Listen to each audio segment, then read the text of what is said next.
Hi, welcome to Sharatoga TechTalks for March. My name is Chris Thompson. So this is our 6th Tech Talk. We started back in September of 2014 with just the idea, like, hey, let's get a bunch of people together, talk about some tech topics from people in the local area, and let's see what happens with it. So now we're going to our 6th month, and I've got a couple of different announcements tonight. We are using the hashtag # Sharatoga Tech, just if you're live tweeting it or something, just kind of get our message out a little bit. And something I'd like to kind of go over each month is we've had a couple meetup milestones. So as of this morning, we had 221 members on our meetup group. That's up from 183 last month. So the group is growing. We now have 257 Twitter followers. So if you're not following us at Sharatoga Tech, please do. We tweet out different announcements, who's talking, different events in the area, as well as the videos will be online next week from tonight. So we'll have a full-length version, and then we'll have snippets of each presenter. We also have, obviously, a new YouTube channel. We have 2 subscribers as of this morning, and I'll give you a hint. I'm one of them. So if we could get some more subscribers, that'd be really great. I think Mubs has viewed the videos a few dozen times. He's one of the videos up there. We've had 54 views. I know I'm a good 50 of them, so we'd love to kind of spread the word, get it out there.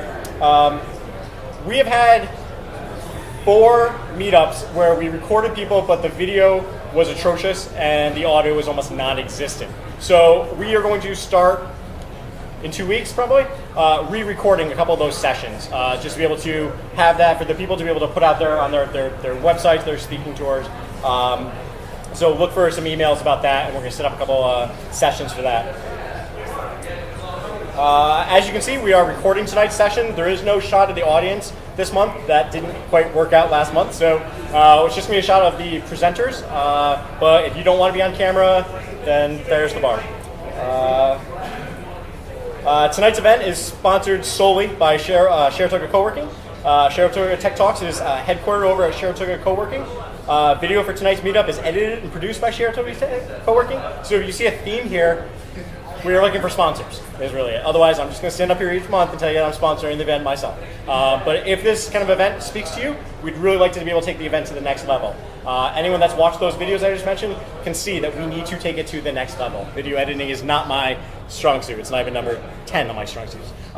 So if there's anyone in the audience that knows how to do good video editing, Riley, don't raise your hand. Anyone else that I could take up on the offer, then I think there's definitely an opportunity for us to be able to do much higher quality video editing. And lastly, this is the plug I have every single month. We can't do this without people from our community signing up to present. So tonight you'll see that we have a couple of different announcements, and then we have 3 or 4 people presenting. And that's kind of been a good format that works for us in our time constraint. I'm starting to yell now, get over the crowd. Generally, we kick off about 5:30, so tonight this is our first time upstairs. We've outgrown our space downstairs in the library, which is a good problem to have. Saratoga doesn't have a lot of spaces to present in, unlike Troy, which has Revolution Hall, which is amazing. We don't have those kind of opportunities up here, at least in the winter. So if you are into presenting, we generally have 3 or 4 people present for about 10 minutes, and then 5-minute Q&A, or for however long the audience wants to go back and forth. And that's about it. So without further ado, Catherine is going to talk about sharing info on the Open Source Festival at SUNY Albany.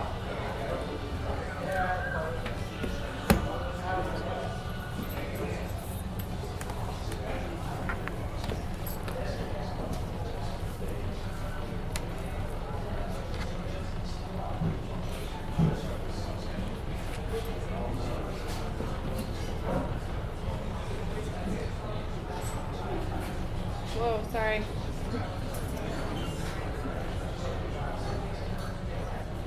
Okay. Hi, everyone. I see some familiar faces. I did go to the Level Up Con, the first one, and I do hope that they do have it again. It was awesome. But I'm here to talk about the Open Source Festival, and this is an event that was organized by students at SUNY Albany.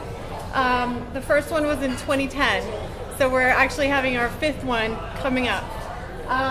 The students were members of ASIS, which is a student group, similar to ACM, if you're familiar with that. And one day we decided let's have an open source festival. So we had it in this conference room, the CS conference room. It was way smaller than here, and we had like 8 presenters. This was our flyer that I designed, and we had someone presenting on Ubuntu, Haiku, GIMP. That was pretty cool, and some remote access. But it was basically just students, and we just got up and we did some demos and started talking about open source. We really got into it, and the next year we wanted to be bigger and better, so we started to plan like right after the last one. And we found this guy who taught an open source class at RPI. His name is Luis Ibanez. And we found him and asked him if he wanted to, get involved. And he worked for this company, Kitware, which is an open source software development company. So the following year, in 2011, we had all these people from his company presenting. And we also got sponsorship, which was pretty cool. So this year it's going to be Wednesday, April 15th, which is, everyone knows that's tax day. It's in the Uptown campus and in the ballroom. And my name is Catherine Dumas, and I am a 4th-year PhD student in informatics at SUNY Albany. I always forget to introduce myself. So here's some pictures from a couple years ago, the past 2, and we did have some 3D printers, student presentation. We had some glass there, that was cool. We have a bunch of different companies that come every year, more and more actually. We have Rackspace, OpenStack. They did a workshop on cloud servers, and and we had little people too, which was kind of cool. And then we had this guy. Does anybody know this guy? The one on the right? So that's Clark Foley, and he actually works for Mad Glory, but he's a graduate of SUNY Albany also, and so he was there, and he actually got a lot of people to help participate. And the guy on the left is from DSS, which is Document System Solutions. They do open source electronic health record storage, Fabian, and they've been supporting us for the past 3 years, and they buy us t-shirts, so it's pretty cool. So we usually have keynotes. We've had Kishore Bagul from the state. We've had Jim Hendler from RPI. And this year we have Raymond Bloom from Google. And he's a site reliability engineer, and this is in the New York City site. So he does a lot with robotics and also makerspace stuff, so he'll be giving a talk on that. And he's also going to stay around and talk to people and students. And we do have another person from Google that's going to have a table and hopefully bring lots of swag, because that's what we like to get when we do these things. So that's cool. We're excited about that. So these are just some of the presentations. So we're going to have someone talking about the Titanic disaster in R. That's going to be interesting. Docker, Raspberry Pi. We have a makerspace at SUNY Albany, so they'll have probably like 3 or 4 tables. Defensive Publications, that's the Linux Defenders. It's Andreas Castillas, and she's in New York City. And that's basically how to protect open source projects with patents. So she's going to do a workshop on that. Oh, we have a PhD student, colleague of mine, who built a Hackintosh, and it's awesome. I've only seen pictures, but he's going to bring it, and we can actually check it out. So that's going to be cool. And BuildBot, I think, is some kind of software build, test, release process. And OpenBSD, who someone was just telling me about what that is. There he is, right there. So this is just some of the ideas. But this year, what we're going to do is we had a conference style. So you would go and we had 2 tracks and you would see somebody present. But this year we have it in our big ballroom, and it's going to be an open space, and there'll be stations where you can actually just go up and interact and then move along. So it's the first time we're doing it this way, but we're very excited. So these are some of the companies that are participating so far. DSS, that's Fabian with the t-shirts. Linux Defenders. We have somebody coming from Red Hat, Michael Whitehead. So he'll be doing something. And we have somebody from Facebook. He's actually a population scientist. So it's pretty cool. I guess he has access to all the Facebook data, and he just does stuff with it, which is awesome. I mean, it's actually really kind of scary, but I think it's cool, but I'm strange. And then we'll have Google, and then Kitware again is also going to be there. So these, and we do have a few other companies that are going to be coming. And this is the College of Computing and Information, and that's the school that houses, the college that houses the computer science and the informatics department. Oh yeah, and so there's free cool ass t-shirts. I picked out the color. I didn't want it to be too girly. I had like a lighter blue, but I kind of like it. It's like one of my favorite colors. But so one of our students, CS student, did the new logo, and so those are free. But we only have 150, so you have to get there early to get one. And we do have men's and ladies sizes, so which is cool. We're gonna also have stickers. So that's our swag, and all the other companies that are coming usually bring stuff too. So how am I doing? 6 minutes. It's not bad. So join us, have fun, teach, show, learn, meet, make. Come to Albany. It's not that out of a place. And this is we're going to be tweeting Albany OSF 2015. Chris is going to put the links to the sites, but this is the conference management system, the conference site. And we're still accepting proposals. So if you guys have anything you want to do, it can be anything. It can be a tool, it can be a demo. We're still accepting them. So this is the link for that. I don't think I sent that to you, but it's on the site. And that'll be by March 31st. And also, if you're a company and you want to have a table, you can do that too. We have a sponsorship. It's like $500, and you get a table and you step out all the promo stuff. Or you can just come. It's a free event. And that's it. Any questions, anyone? Any questions? If you do want me to email you any information or whatever, if you want to present, you can just give me your email. Okay? Great. Thank you. Thanks.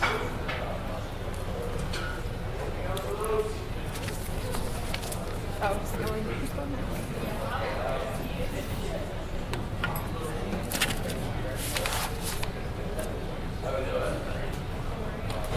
Next up is Jamie.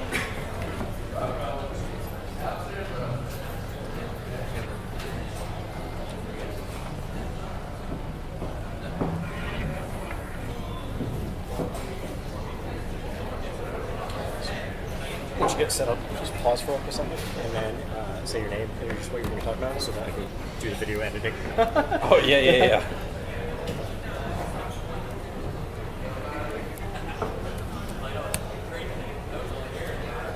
Help if I could enter my password correctly.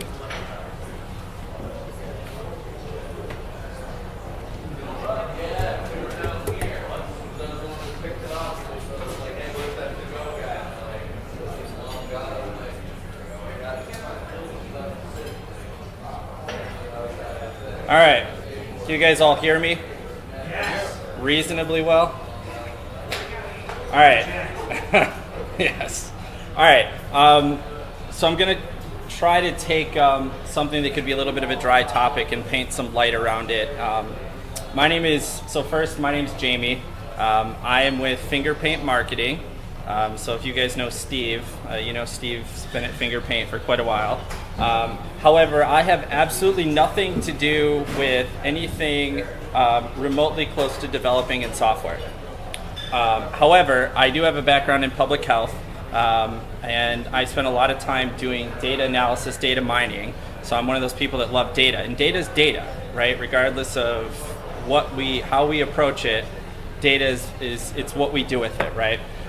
So I want to talk about Apple Health and Research Kits. Before I actually came to Fingerpaint, I was with Apple, where I did enterprise and business development. I'm kind of a techie lover nerd at heart. So if I get in the weeds geeking out over data too much, just yell at me and start throwing things. All right, so before we start, I guess I wanted to brief us with this idea that data is everywhere. It's just about everything. You guys all know data today is everything, right? Google has built their entire empire on data. And so I work in marketing, right? I do medical strategy, but as marketers, right, we try to convince people to buy products or to use products or to think differently about a problem, but we don't make a single decision without considering data. But data leads to new and better content development, right? So we put stuff out there, we figure out how people use it, and then we create new content for that, right? But as you guys all know, it can be incredibly difficult to convince people to change their current behaviors, right? If you look at Facebook, how did people use Facebook 2 years ago? Everybody just went through and read posts, right? Like crap you put up there. How do people use Facebook today, right? They don't look at your stuff at all unless it's media driven. If you don't have video or multimedia of some sort, nobody's interested in looking at it, right? Look at blog performance, it's the same way. Nobody wants to read blogs. People want to look at videos. People want to know who you are. They want to understand it, right? But at the same time, everything is kind of shifting towards I want to have numbers for myself. So I have a public health background, so I care about populations, right? I didn't go to med school because I don't actually care about you, right? I care about, truthfully, right? I care about something I can do that will do something for all of you, right? If I can look at data from all of you and do something that has an impact, that's what I want to do, right? It's kind of the difference between an epidemiologist and a physician, right? But today we all want to know our data, right? So how many of you actually have some kind of wearable tech, whether it's Fitbit, an old school pedometer? Wow, okay, so we'll say a third of this room. Well, how many of you have an iPhone? All right, so you actually do, and you don't know that you do, right? Because, and actually it's really interesting, I'm a nerd, right? But a study came out that said the tech in your phone through the Apple Health app, when it monitors all this different stuff, is just as accurate as that $140 Fitbit you went to the store and bought on your wrist, right? And I'm guilty as charged, I wear one every day, right? Funny thing is, my phone actually pops up when I don't wear this and tells me I've walked 3.2 miles, and I'm like, oh crap, I spent money I didn't have to, right? But essentially today there's this idea of a quantified self. There's a shift in this market, right? And health and research in general is a numbers game, right? So data is just about anything and everything, whether you're mining it, you're showing it visually, whether it's statistics, whether it's neurocomposition, pattern recognitions, video games, all of that, right? It's all driven by data.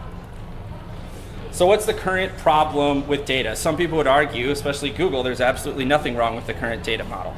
Yahoo, Google, and other companies have been basically gathering data for forever, and that's how they make all their money. So there's this idea that you and I go to Google, we punch in some kind of search data, and I get search data. Awesome, that's fantastic, right? Well, somebody paid for you to do that search, right? And that's advertising. Advertising pays for that search. So basically, in exchange for doing that search, your Google's serving you ads, and it's going to continue to serve you ads based upon the metadata that it collects, right? And everybody feel pretty good about what metadata is, right? It's whatever you do on the web, right? It essentially is going to come back, and that's how they collect it, right? But most of this data is being collected for a purpose, and it's not necessarily for my benefit, right? It's for selling to other companies, or so Google can serve you better ads that will result in more money for them. Right? So when we think about advertising and those types of things, we don't necessarily have a positive feel about it, right? We kind of like, all right, I can live with the idea that there's ads being served so that I can do this free exchange, right? But it doesn't necessarily feel really great. So Apple, right, steps in and sees a market opportunity, right? And that market opportunity is actually driven significantly by an act that the government put out a couple of years ago, how many of you guys know that basically starting this year, if your physician office doesn't use electronic medical records, they're paying fines to the government? Some of you? All right. So basically, physicians and doctors' offices basically are dinosaurs. They live in the old world, and they have these massive file cabinets with just walls and walls and walls of files. Right? Well, they had to convert all of that to electronic medical records, or they had to start paying fines. And the reason for that is because the government actually wants to start being able to collect that data for Medicare and Medicaid. There's also been the explosion in tech wearables. Pharmaceutical companies have been collecting data for forever, right? And they have their own databases, which actually are significantly better than what the government has when it comes to diagnosing healthcare, which is why pharma companies can provide better healthcare in certain ways than what our government or healthcare systems can do. There's also a government said, hey, we want to start thinking about how we be fiscally responsible. Paper costs money today, right? A lot more money. But there's also significant support for the Apple ecosystem, right? Based upon hand raising, most of you guys have some sort of Apple device, right? Even if you use an Android phone, maybe you've got an iPad, right? And it's important to note that Google and Microsoft have both tried already to do what Apple's now doing. All right, so who knows about Apple Health Kit? Who has the Apple Health app on their phone? If you've updated your phone anytime in the last basically a year and a half, you have it. Whether you use it or not is a different thing. It was announced in last year, and it's bundled in iOS 8. And basically, if you go in there, you open it up, and you're like, oh, I didn't know all this stuff was here, right? It actually tracks how far you walk. It tracks your elevation. So if you walk up and down stairs, it tracks it. But the idea, the big thing around HealthKit is basically that, so if you have a Fitbit, right? I have a Fitbit, or I have the Up Band, right? So I have an Up app, right? I also have the Fitbit Aria scale, which does a whole bunch of other incremental data measurement stuff, right? But those kind of are like we're used to with it with a phone, right? Like we go into this app and we get this information. We go into this app and we get this information. And what HealthKit was basically aimed to do was to help take those silos of data and bring them together so that those apps could start talking to one another, right? So it gives a really cool cross-app, cross-platform ability to share this health information and data. But one of the early features was basically that it could integrate with certain EMR systems, so you could share all of your information with your physician if they were using this type of system. Which was neat, but it was kind of more, like HealthKit was more for my benefit, right? And if you guys recall, basically, what was it, last week or the week before, did anybody watch the Apple event? Anybody, like any like super nerds that like sit in front of their computer and we watch I'm one of these super nerds, so I'm not offending people, but right. So ResearchKit, like if you looked at everything that was announced, iWatch, you knew about it, right? But ResearchKit was probably the actual biggest thing that got announced in all of that, right? But basically, this is the app, and if you go in here, this is what it looks like. It tracks your calories burned. It'll pull your sleep. And you actually have an emergency card on there that you can access from your lock screen. So if you ever got in an accident and somebody pulled out your phone, if you had this information pre-filled out, they could actually get it, right? Which is pretty cool. And it also integrates with Passbook, so you can quickly pull this content up. And then ResearchKit was really the big thing, and it was really the thing that supports the whole need for why you need an iWatch, right? So you can't go buy an iWatch and use it if you don't have an iPhone, right? Not an accident. But what's really cool is that this is actually an open source platform, right? So if you've been involved in any kind of HIT or healthcare, you immediately go to this idea of what about HIPAA and these types of things, right? Like what's really going to happen with all this health data, right? Because everybody today talks about what? Privacy. Right? Like how can I guard my data? How can I use my data? And that's really going to dictate the success of these platforms.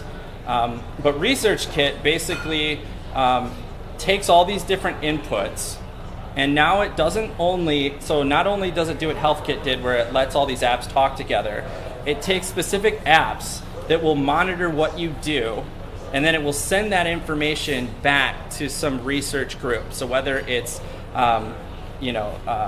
the University of Rochester has one.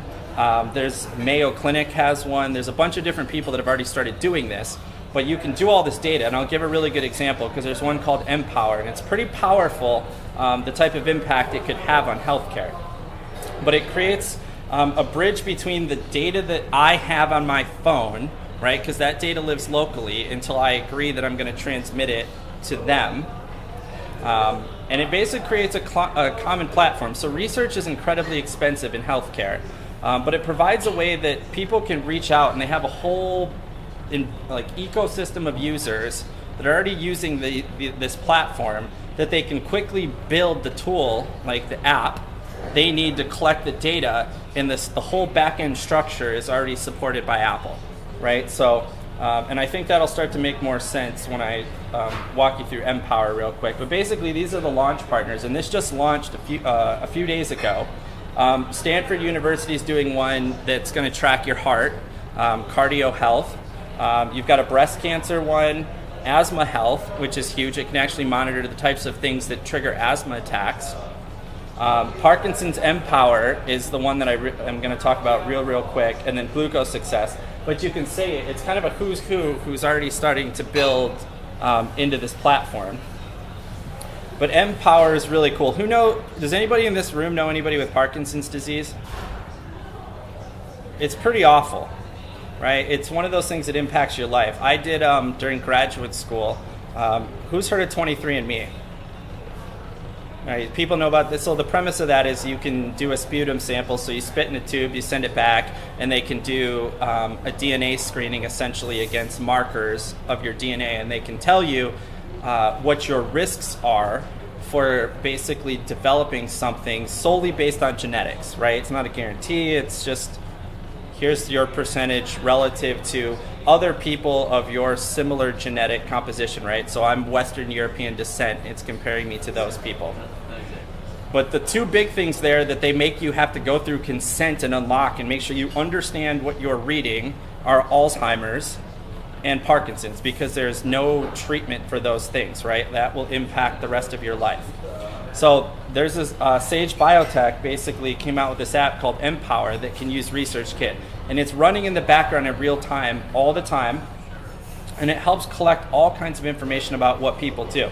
So with Parkinson's, people have tremors, right? And it can monitor what's happening, what their actual activity levels are in those tremors throughout different periods of the day based on different activities.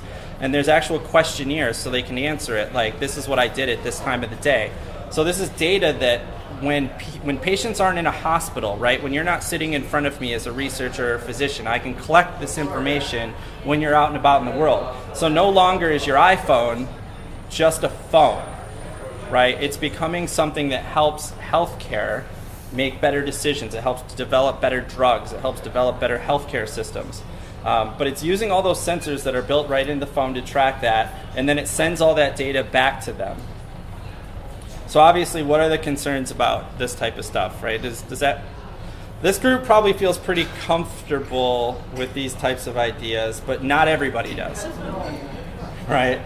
So it's what really happens with this data. So I actually had a really interesting conversation. This might be more of an ethical, moral conversation than it really is one about tech, right?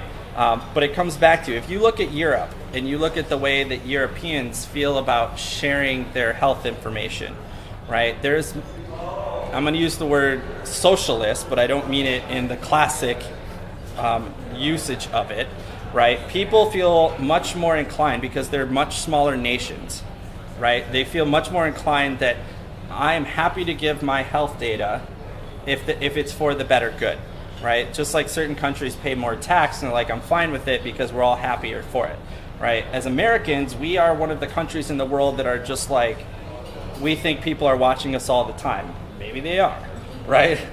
But certain people, there's a social element to this, that we think of our healthcare data as ours, the same way that I think of my genetic code as mine, right? And there will be a shift that will occur over time, but how quickly that shift occurs will determine how successful these platforms become. But it's a few things. It's that privacy, right? That's going to be the biggest hurdle to convincing people that this data is safe and that it won't be used against you, whether that be insurance or whatever it may be. Will end users, right, people who aren't physicians, researchers, know what the hell to do with this data when they have it, right? So I've got all this information. What does it mean, right? End user selection bias. So it's suffice to say that this is a socioeconomic issue where people that have iPhones and can afford to have iPhones are probably a different caliber of people then tend to get certain diseases or illnesses, right? And that's in public health. One of the things we spend a ton of time on are who are the people that end up actually getting these things. This data is not being sold to anybody. So your data is actually your data unless you agree to give it to somebody else. HIPAA interpretation, so for those of you in healthcare, HIPAA is huge, right? It's, okay, so we have all this data, whose is it, and what can we do with it? And then there's the element of, because this is what I do all day, is deal with FDA regulations, is what is actually considered fitness data and what is considered medical data, right? The FDA has come out and basically said if it's there are certain rules about when it's considered a medical device, and if it becomes considered a medical device, it has to become FDA approved. So for a long time, that was a big hurdle so the reason the iWatch has taken as long as it's taken to get here is because there's been a lot of backroom negotiations over this not having to go through and be approved by the FDA for all that it can do. And that will continue to be a big thing of, are these considered medical devices? And then, from a pure, infrastructure perspective is, where do we put all this stuff? This generates terabytes and terabytes of data very, very quickly. But the positives, right? So this is the potential wins in all this, is that we're in control of our health data, right? So who knows what their blood type is? Maybe half, and that's actually pretty good, right? Most people don't know what their blood type is. If you got in a car accident tomorrow and you're bleeding out and the guy asks you what's your blood type, most of us are going to go, I don't know, right? This type of stuff actually allows for it. In your health app, already on your phone, you can put that in there, and when a paramedic shows up on the scene, they can pull that up and they know, right? And that's the type of stuff that these platforms can change. So researchers and physicians, right? And I mean this in the most positive way. I want you to live, but nobody cares about you, right? So the best decisions come from looking at population level data. And these types of platforms help physicians and researchers get that data. And when you have that data, it lets you say, okay, now we notice all these things and they're tied to these behaviors. People that do these things have this outcome. Right, so you can design drugs better, you can design surgical procedures so they're more effective. We can look at the behaviors of people that recover from surgeries most quickly. Right? Imagine being able to say, if people actually did this and didn't do anything for 2 days, but then they started walking on the third day, that's going to lead to the best outcomes. Right? That's the data we can get from a platform like this. And it's data for a common good. So all of this data, Apple has made open source. They're not keeping it, they're not holding on to it. It's basically being put out there so that people can use it and make it for a better good. And that was basically the reason that Google and Microsoft previously failed at this, was because they held on to all that data. All right. So hopefully that was a crash course into how we think about some of those things. Does anybody have questions? Yes. So picking up the privacy question, Yep. to what extent is the data scrubbed before it goes to? So as I understand it, with Reese, question? What's that? Repeat the question. Okay, yeah. So the question is, how scrubbed is the data before it goes from me to whoever's in this research arm? And actually, it's a very good question, because this is one of the big ethical, moral things here, is who owns that data, and can I pick and choose which data I want to transmit? Okay, so say for example, I went to Michigan State for undergrad, and I really don't like the University of Michigan. Okay, and Michigan State puts out an app, and I could pick that I want to send my data to Michigan State, but I don't want to send it to Michigan, right? And it's a silly thing, but it's a great example of people being able to decide, right? If we don't have, and actually, you guys all know South by Southwest, right? That happens in Austin. So they just had a huge discussion. One of the big topics down there was this very thing, is about if we don't give all of the data, how good is the data really, right? So the debate is there a button when you go on your phone and you're like, transmit data, and that's it, right? You don't have a choice. about what goes? Or can you go in there and can you say, I want to send this, this, this, but not this? Right? That becomes very impactful. So I think where you're going is My concern is that you perfectly identify that information that can be misused for illegal purposes that include the government in an inappropriate way to law enforcement, crime, to insurance, to employers, that sort of thing. Okay. Certain things that they don't like should be filed. So it doesn't transmit your name, right? So it's not, right, no. So it's not tied, right? I couldn't go into that database and know that it was me, right? It basically scrubs off and you get a number, right? You just become data, you're raw data, right? But as of today, and this could change, that data lives on whoever's collecting its servers. Okay, so if this study is being done by Stanford, right, it's living on Stanford servers or whoever Stanford uses to support their servers, right? It cannot be put, and there's regulations that Apple mandates around what those servers need to be to put that data on it, right? Those people cannot back that data up to iCloud, right? So they can't put that data in iCloud. You can, if you back up that data to iCloud, right? So is it potentially vulnerable if somebody hacked it? Yes, but it's the same premise as your phone, right, with the fingerprint scanner, right? So when you put your finger on the fingerprint scanner, it's not actually saving a compiled version of your fingerprint, right? It strips it down to raw data, and you would have to have Apple's algorithm to recombine that data into an image. So is it possible? Yes. But here's the thing to remember, okay? Can your house be broken into? Yeah. How hard is it for somebody to walk to your doctor's office with a simple key lock, walk in there and take your data? Right? They're not in locked file cabinets all day every night. Right? There's certain rules about being in a space where it's in a concealed room, right? But that data is actually already pretty darn vulnerable. Probably more vulnerable than we realize it, right? It's just such a hot button topic about online media, online storage of personal information, right? But that information isn't meant to be identifiable, right? But could somebody, if you backed it up in iCloud, could somebody potentially identify that it was yours? Maybe. Okay. Any other questions? Yeah.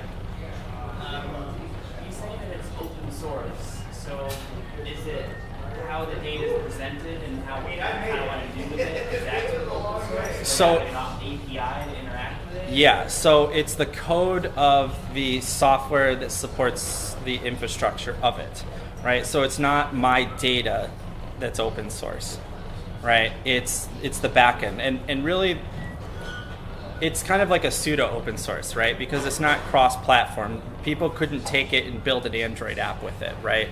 It's specific to iOS. But what people could do, what they talked about at South by Southwest was basically you could, if you're a security analyst and you wanted to go in there and poke at how easy would it be for me to possibly extract information out of here during the transmission between my phone and Apple, or between my phone and Stanford, right? And Apple actually has protocols in place around security and the encryption levels that have to be in place to do that, right? But it's meant more to poke at that stuff, right? Because the obvious question is, how safe is this stuff? So if security groups go in there and they find, hey, we can break it, they could submit that to Apple and they could go fix it, right? So it's meant to be a comfort for people more than it is really to be like, I can go in and develop parts of this software that don't really exist yet. So. I didn't understand what you said, so I repeat it and see if I can get it correct. Yep. Open source usually means that if I was a security analyst and I found a fraud in it, I have to code, replace that code with something that was secure, and I can make that publicly available. Yeah, people can do that. Yep. And also, I think you mentioned that way, if it's open source, and either Android developer, figure it out and make whatever modifications to run one operating system.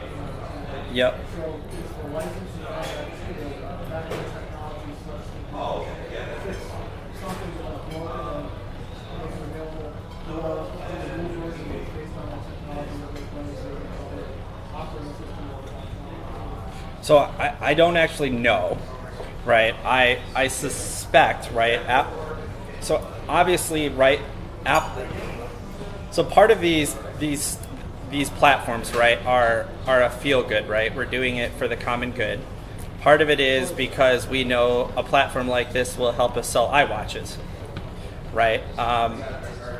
But I think Apple also knows that of all the companies in the world, if that there could be privacy issues that would be front page of the newspaper, it's Apple, right? If iCloud gets hacked, and it's happened, right? Everybody hears about it, right? If Cisco networks gets hacked, we don't hear about that unless we're kind of in that space and we know about it, right? What exactly Apple has intended for or intends to do with that open licensing, I'm not sure, right? I think to their mind, right, it would be that the code is out there, right? They're not hiding the code. It's not a secret. They want people to be able to go poke at it. And typically Apple provides very good alpha beta developer feedback avenues to provide that feedback. So I would assume that would be the intended purpose of that.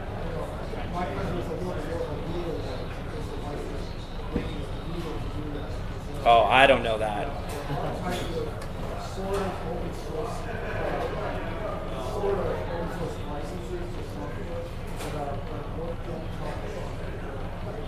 Oh, right.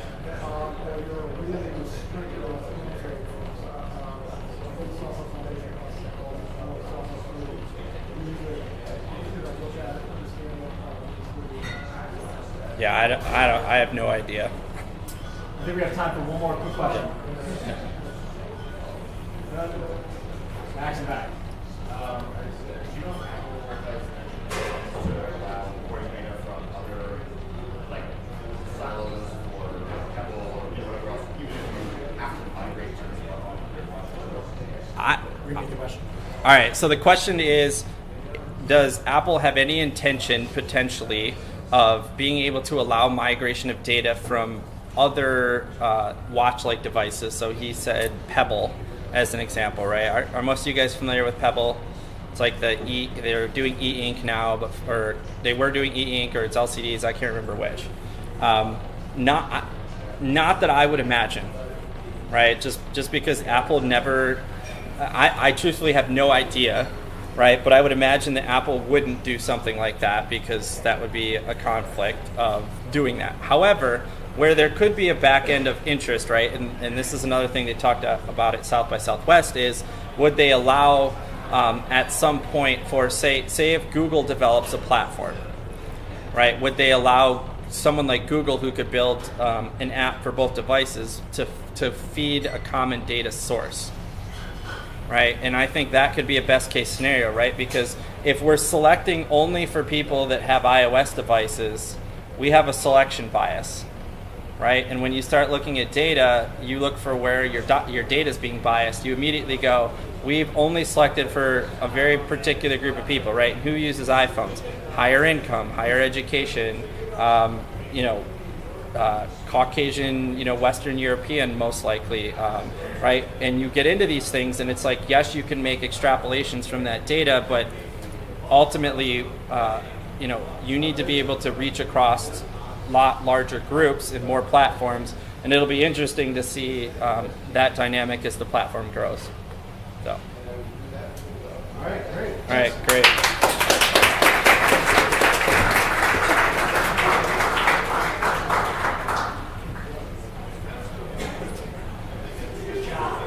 All right, so what I'd like to do is, while Blaine gets set up, we did this last month with some success, mild success. Like if everyone can kind of like turn to your left or right, front or back, whatever, and introduce yourself to someone you don't know. So no talking to people you do know. That's so I think what we're gonna do is have a 2-minute break, and then we'll do Blaine's presentation, and then come back.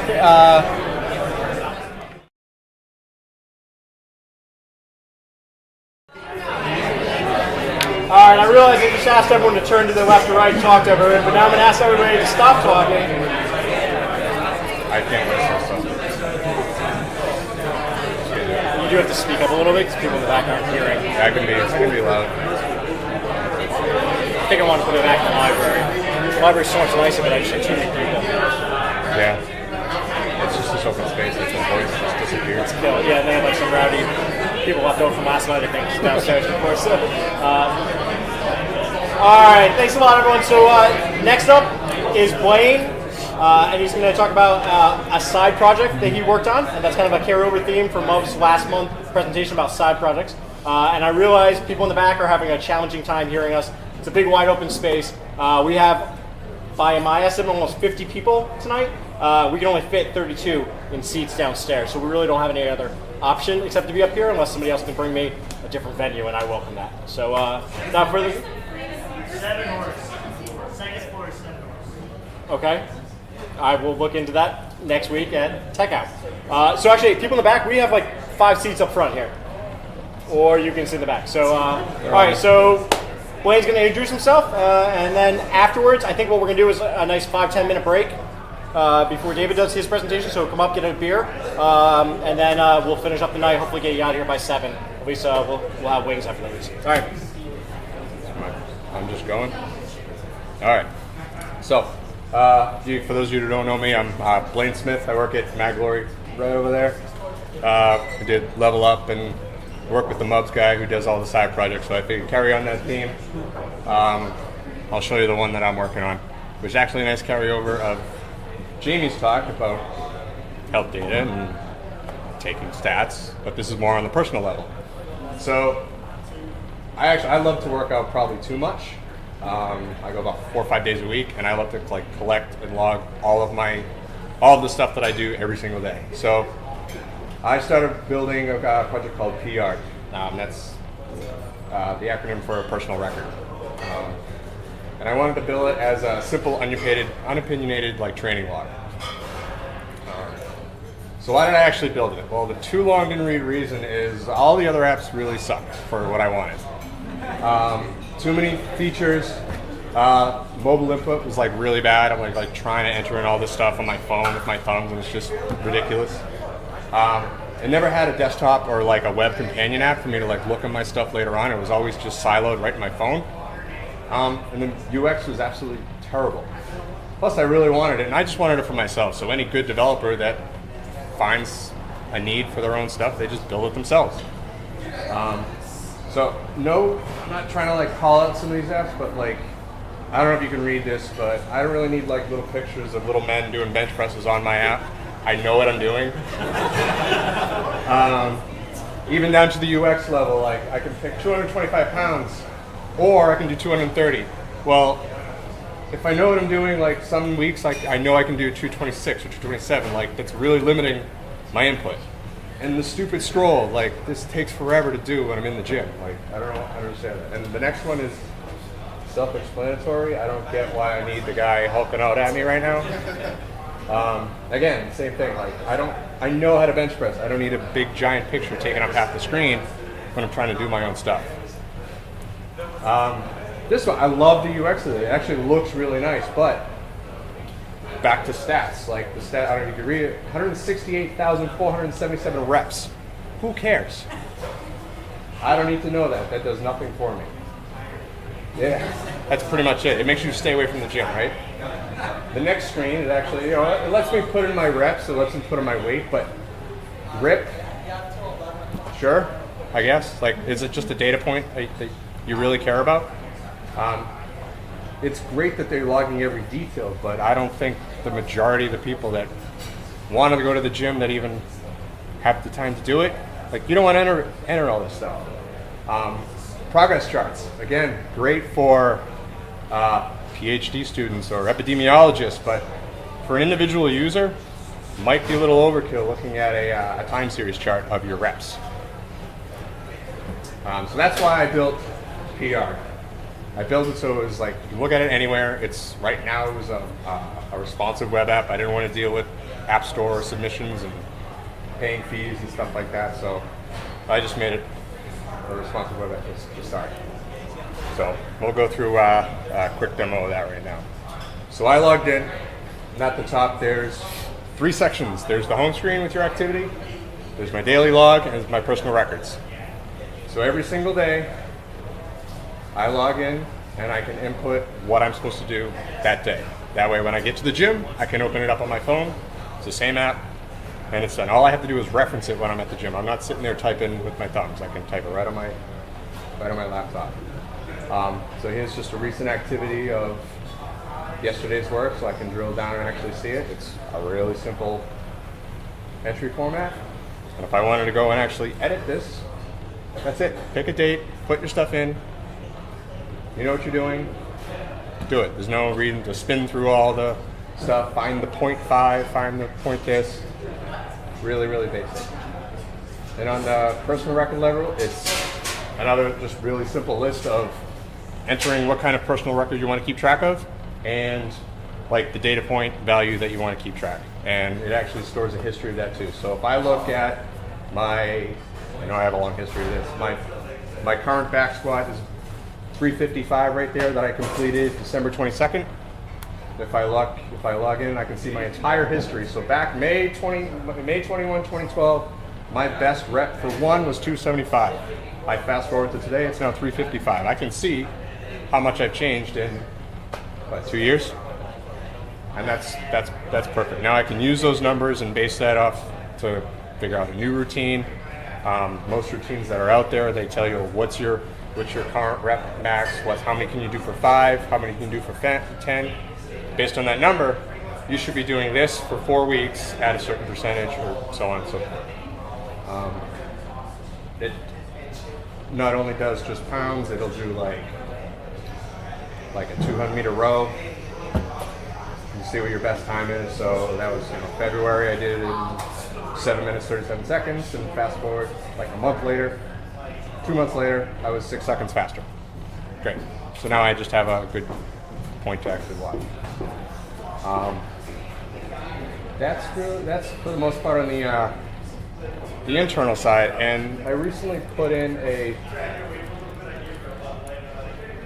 going back to like public information. You can actually turn your profile public. So I share all this information with my coach at the gym, so he can keep track of what I'm doing every single day. He can give me pointers and like, oh, you should have done this way, you should have like tracked it differently, and so on and so forth. So it's just a recent activity of everything I did, down to the log, and all my records. So this just all out there, whatever. It's not sensitive information. I don't care if anybody grabs it and steals it. So that's that. Now, I did this about a year ago, and I wanted this really quick because this is when I really started getting into working out every day and really being diligent about tracking my progress if I'm ever going to make any kind of gains or progress as an individual. So I built this as fast as I could with what I knew at the time. So I built it with PHP, Slim, MySQL, all the common stuff that just let me throw it up there on a cheap hosting service, and I have now I have about 100 users later. Most of the people are from my gym, other friends back home in Boston, stuff like that. And the one thing that I came across was a lot of people wanted to actually download an app. When I told them I had this app, they automatically assumed, oh, I got to open up the App Store. Oh, well, where is it? I'm like, well, it's not in the App Store. Just go to the website. On my phone? Yeah, just go sign in on the website. It'll look fine. And so that wasn't clicking for most people. So I realized the next version actually should probably have an app in each store. Since I've been doing this for about a year, I have a lot of data in my daily log. So there's some challenges that I have to figure out of how to present that data better. Like, do we really care what happens a year ago that you did on January 1st, 2015? Like the exact stuff that you did that particular day. It doesn't matter. I'm not particularly sure yet. Repetitive entries. Typically, if you're on a routine, you're doing the same thing every Monday. The weight changes, but the exercises don't. So if I'm creating a new entry for Monday, eventually I'll probably have, copy in previous Monday so that I can just like kind of fill in the rest instead of having to retype everything. And the way it was built right now, like it's just a web app is like really, really slow. You click something, it makes another request.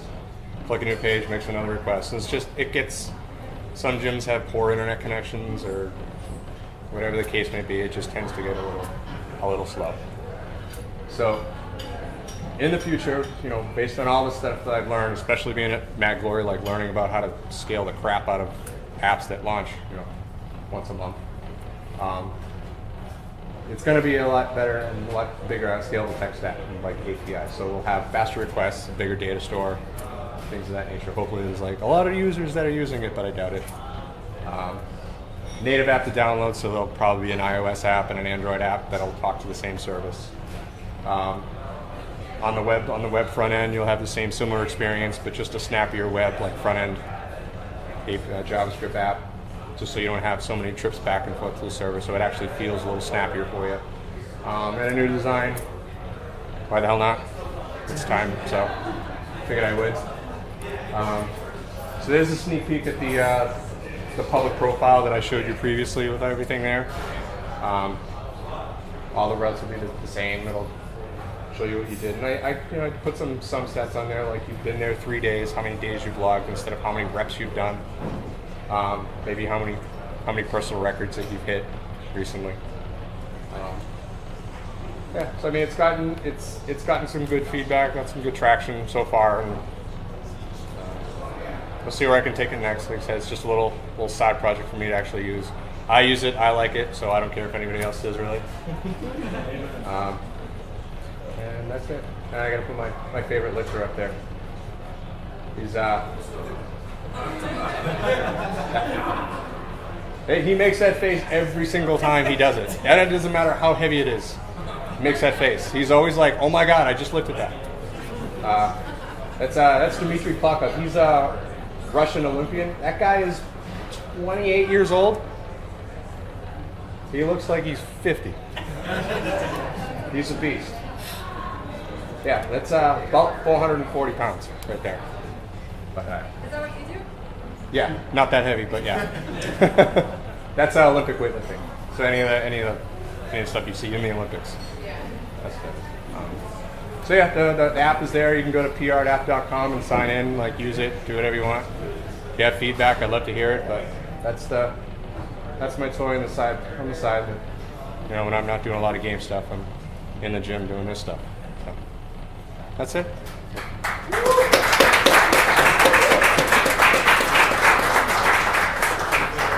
We have time for 2 questions. If anyone has any quick questions. Yeah. Any plans to add like a social aspect to it so those users can kind of interact and give kudos and whatnot? I thought about it, but like maybe. I'm social. I'm like physically social, like next to the person in the gym. Like, so I'm always social with those people. My profile is public. Like maybe there's a share. I personally wouldn't care if I log into my app to log my day that I have to like all of a sudden share with all my buddies. Like, I don't really care. So maybe not. Anybody else? Yeah. Can you add graphs like reps versus the day? Yeah, I was thinking about like how for some cool stuff, like maybe I'll think of that, like maybe over the past month you've lifted 5,000 pounds or something kind of silly. I was more thinking like seeing how it stacks up over time. Sure, I think that would help for like on the, where is it? Like when we looked at the back squat view, it had like a list of like 2 years worth of, just seeing something simple like that probably. That might just stay in the web version. Do I get a follow up? Yeah. Okay. So like, are your units all tight because you're adding your own stuff in there? Or? Oh, like whatever. Oh, like pounds and. Yeah, whatever your units are for your reps and your not just pounds, but back squat, or you say something different next week. Free position, power clean. Yeah, like so if I wanted to make, I can log back and actually show you what that is. Because you're making it easy to enter, but how do you keep it tight? It's actually so if I go into if I already have a back squat in there and I add a new one, all I get to do is add a value and a date. But if I wanted to add a brand new one, if I add one, then I give it a title. So that kind of like defines the unity of all those things. So Okay, so it's a little break. I left it really like open-ended, not like, like a spinner, like when you create a new one, like, okay, you have to pick from these 20 exercises. Well, I guarantee you that any app that I showed you earlier will not have a snatch, grip, deadlift, 3-rep max. I guarantee you. So by keeping it open-ended like that, it kind of helps. Actually, one feature I completely avoided and missed was if you start typing, especially if you're on your phone, if you hit back squat, or you can see it down here, there's actually a little autocomplete. So I have a crap load of terms in there anyway of gym, CrossFit, WOD stuff that should help. But most of the time, I'm actually on my computer entering the day, and I only reference it on my phone. But for the people that do it on their phone, that'll be helpful. And this was way before iOS came out with their predictive text bar above the keyboard, so that was really helpful.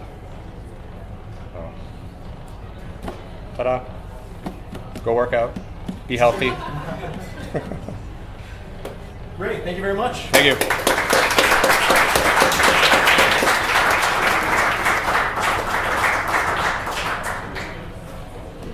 So I actually lied. I think because we're getting a little tight on time, then if David wants to come up, we'll go through his presentation, and then we'll hopefully wrap up by about 7, leaving us more time for networking and wings. So.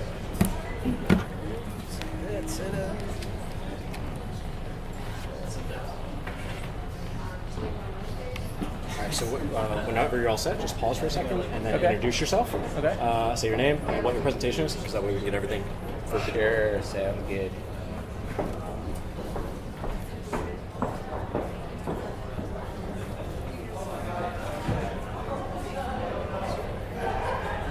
Good evening, everybody. I'm David Zarnecki. I will be talking about open source tonight, how it affects you as an individual, and a little bit about how we integrate it at our company.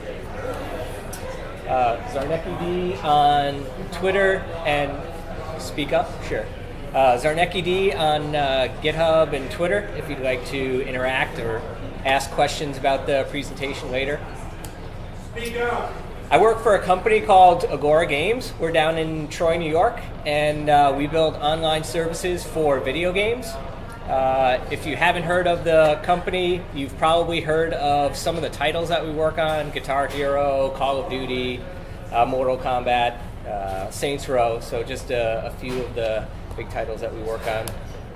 So talking tonight a bit about open source, and so I'd like to start off and kind of give people an idea of how one might go getting involved in open source. So kind of the path that I see of how people normally get into open source.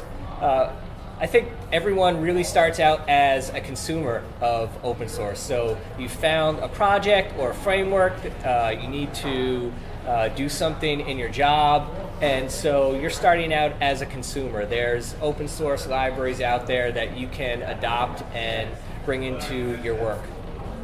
Transition to our participant. So that might be interacting on a mailing list. It might be submitting bug fixes to a project, but in some way getting involved more than just using the software itself. You might migrate to a maintainer where you've interacted with a project, you're responsible for a particular piece of functionality or a part of a project. And then you are an evangelizer. You've been using a project or a library for a while. You're known in the community. You're telling people at meetups like this or at work, here's a great library. Here's how we could integrate it, use it in our work. And then finally, you have an itch to scratch. Like Blaine did with the PR app. So you have an idea for a project or a library, so you go and create that project yourself and put it out there, and then the cycle continues for everybody who's interacting with your project. A little bit about the first open source project that I had started. Arguably, I would say it was the open source jackpot, I'll say. So it was a blog engine, and there was a package out there called Blossom, and it was written in Perl, and I was a Java programmer, and I did not want to write Perl, so I rewrote that project in Java and called it Blossom. Just a few facts about the project. I started it in February 2003, and it was mostly a solo project. I was doing this on my own. I had a few people helping out with certain features here and there, but it was mostly work that I was doing on my own. And within a year, it was adopted by Apple in their server operating system. So I had gotten a cryptic email maybe 6 or 7 months after I had started the project, asking me if I was the maintainer of the project, if I would be open to any questions or feedback, and I had replied yes, and then didn't hear anything. And then there was the press announcement from Apple during their developer conference in June, and so they had basically taken the project and bundled it as weblog server in their server operating system. So that was really a nice feather in the cap for the project. And so that night I bought a bottle of Cristal champagne and celebrated. If you've never had it, it's excellent. It is one of the finest champagnes I've ever had. Just a little bit about the project kind of life cycle and where it ended up. We did kind of 3 major releases. The first was flat files, really simple to get set up and get started. Really tried to focus on being simple for people to use. Then maybe 4 or 5 months later, I wanted to destroy something beautiful, to use the line from Fight Club. So I rewrote the project and kind of focused on being able to extend the project with plugins, templating to accommodate different designs. Third release, people wanted an actual database behind the blog engine. So I added that to the project and really just focused on the execution of the project. I kind of ceased everything in August 2009. The project is still out there. I still maintain a website that's more for trademark purposes. So a few things about what I learned on the project. Features are important, libraries, frameworks. People aren't going to use your project if it doesn't have a feature. They might want to contribute to it, but what your project can do is important. Bug fixes. People want to know that a project is being actively maintained, so you can't let projects go stale or not respond to issues for months at a time. Documentation. If it's easy for people to get started and actually install your library, integrate it into their project, that's a huge win. Communication, obviously, with interacting. They're not necessarily the people who are using your software, even if they're not paying, are your customers in some way. So being able to communicate with them is definitely important. Intellectual property is important. So I own the trademark for Blossom. I worked with a patent attorney to actually go through the process of filing a trademark, getting a company set up for that. A little expensive, but it was a good learning experience of how to actually protect your intellectual property that you can still do in open source. And swag is important. I have t-shirts, I have hooded sweatshirts, stickers. So if people were contributing to the project, I could mail them a t-shirt or a sweatshirt. Just as a way to say thank you. So how can you contribute to open source, say as a developer, right? Open source work maybe now is like your resume. So LinkedIn is great. an actual physical resume is great, but as a developer, if I'm an employer, I can take a look at maybe your code on GitHub, even if it's weekend projects, and look at your test methodology, what frameworks you use, how you organize code, how you do documentation. So it's definitely important. So features are important. Again, just kind of from a personal perspective, I can contribute features to projects that I might be using or libraries that I might be using because I'm doing different things with them. I can contribute bug fixes, and that can be spelling errors in documentation. Documentation is also important. I can write addendums to READMEs or go through walkthroughs of how to integrate a particular library into a project, or maybe the use of a framework or installing it on a certain type of operating system. Developers, I would say, are traditionally not so great at non-technical communication. So being able to communicate with a broad range of people out there on the internet is important. So if you want to become a better communicator, open source may be a way to do that. Intellectual property is also important, just kind of being able to pick a license and know the ramifications of what people can do with your software based on that. I think a large part of why Apple was able to take my software was it had a certain type of license that they could basically take the project, rebrand it, and do whatever they wanted to do with it. Also, swag is important. I've gotten many gym T-shirts from conferences or projects that I've been involved with. So, as a company, open source work is important because it's a way to incentivize your current and future employees, right? If I'm a prospective employee looking at your company, I can take a look at, what code you might have that's open, take a look at what frameworks you use, your development methodologies, maybe other things, like all the things that developers are fanatical about. And so, you might know that a company is going to be more of a fit based on what open source software that they have out there. Also really fosters an open culture at a company, because I'm constantly asking, why isn't this open? Like, why would we keep this proprietary if it's not something that we need to? Again, getting back to the things that are important, features are important. So we have a number of open source projects that we make available on GitHub. And so people are using our software, and they may be using it in different ways, and they can contribute those features back. And that has definitely happened over the years. The more people that are using your software, you're going to find your software or your libraries break in new and interesting ways based on how people are using your software.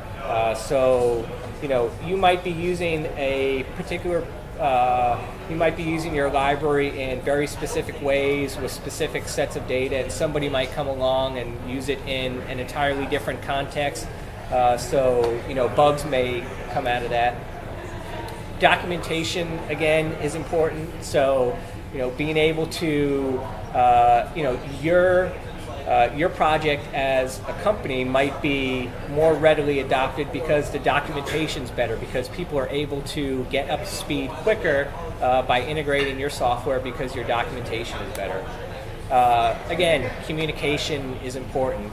There are people out there, if you have open source, again, they may not be paying for your software, but they are essentially customers. And if you do have professional services, or you do have an application, being able to interact with those people and kind of bring them in and communicate them might lead to actual support or money changing hands for your projects. And again, IP is important.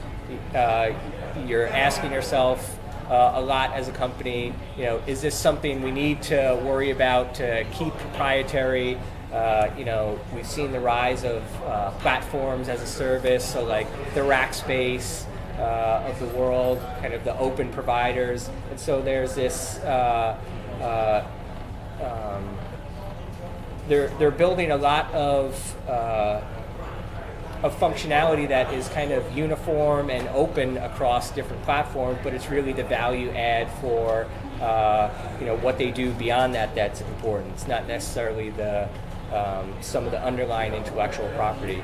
And again, swag is important to maybe people at conferences or meetups like this to just say thank you for contributing back to open source.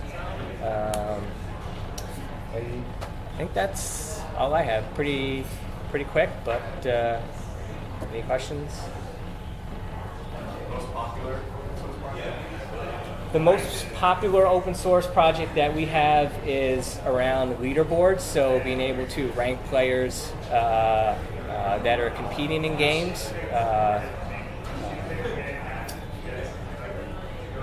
I'd have to go. I'd have to pull up on my phone, but I could see, over the different releases, how many stars or how many downloads it's had. But it's definitely our most popular project. Yeah, one. What was the question again? Did you bring any swag with you? I do have stickers, so yeah. If you do want a sticker, I've got that. One in the back. So what license do we use on our project? So we use MIT license, and I've used BSD license in the past, which is basically you can do anything you want with a project. I like to call it the "don't call us, we won't call you" license. So you can do anything with a project aside from maybe using the name without my permission. One more question? No? Round of applause. Thank you.